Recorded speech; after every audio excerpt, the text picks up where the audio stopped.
Hello. So this is a bit of a life advice, wisdom, if you want to call it that. So I got sort of a download yesterday because I have been feeling kind of confused lately.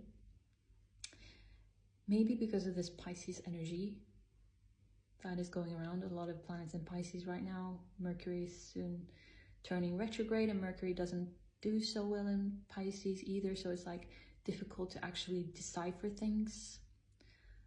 Everything's just one big mess or one big mush. You feel a little bit like you're underwater, like things are muffled, you know?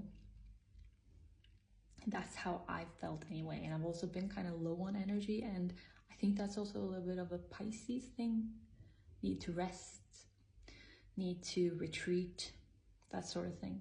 I got a download yesterday, and it is about, you know, when you're feeling a little bit confused, you are maybe also finding it difficult to separate yourself from other people, taking on their energy, which can be annoying because sometimes people have bad energy, or maybe sometimes people don't treat you right, and you end up feeling like, why did they treat me that way? Or you feel like frustrated, or you want to find an answer to those questions. And the download is about that. It's about how to actually separate yourself, your own energy, from other people's energy. Now, while things feel so floating, boundaryless, one way to do this is by never asking the question, why did they do this to me?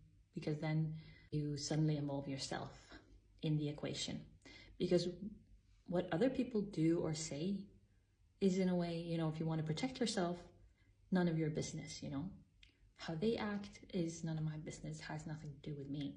And if they treat you a certain way, then chances are they treat a lot of people that way. It's not just you, and it doesn't have anything to do with you. It's about them. And a way to sort of emphasize this is to have the mindset of not taking anyone too seriously. That's the thing. How do we find peace? How do we find peace with people's cruelty, with being here in this world, with people acting in certain ways that we don't agree with? How do we find peace in those situations? And how we can find peace is also by not taking anyone too seriously. That includes not taking yourself too seriously, but also not taking anyone else too seriously, because we're all human beings, you know, and we make mistakes. And